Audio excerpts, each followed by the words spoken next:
Weekly Neutralizer News Report.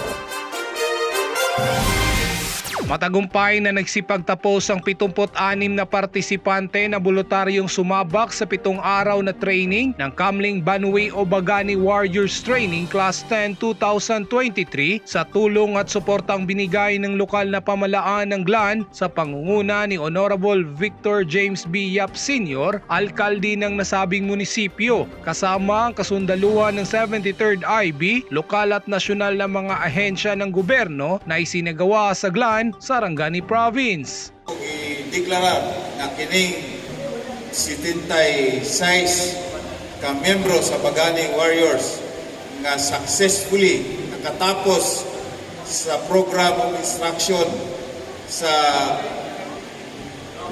Bagani Warriors Class 10-2003.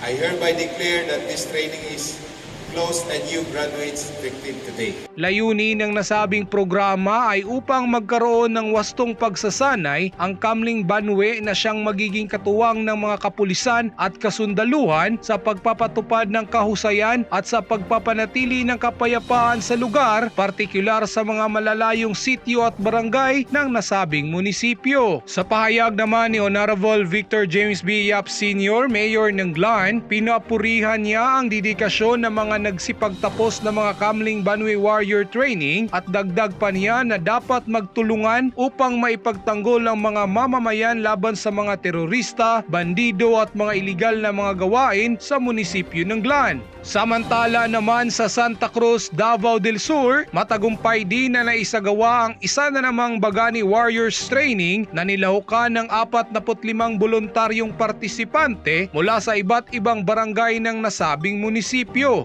Ang nasabing programa ay nailunsad sa tulong at suportang binigay ng lokal na pamalaan ng Santa Cruz kasama ang mga lokal at nasyonal na mga ahensya na naglalayon rin na maturuan ng mga kaalaman tungkol sa crime prevention, disaster mitigation, environmental protection na siyang magiging pangunahing responsibilidad nila bilang mga community volunteers upang mapangalagaan din ang kapaligiran at kalikasan bilang mga voluntaryong forest guards. Hinikayat din ng kasundaluhan ng 73rd IB ang lahat ng mga partisipante na gamitin ang kanilang natutunan sa kanilang pagbalik sa kanilang mga lugar at ibahagi sa ibang nagnanais na maging voluntaryong na makapaglingkod sa lipunan. Ang mga Bagani o Kamling Banwe ay mga mamamayan na nagboboluntaryo upang protektahan ang mga lugar ng kanilang nasasakupan laban sa mga teroristang NPA at mga bandido na nais silang linlangin at maghasik ng kaguluhan sa kanilang lugar. Mula dito sa Malita, Davao Occidental, Aguila Trooper Johnson Militado para sa Neutralizer News Report. Weekly Neutralizer News Report.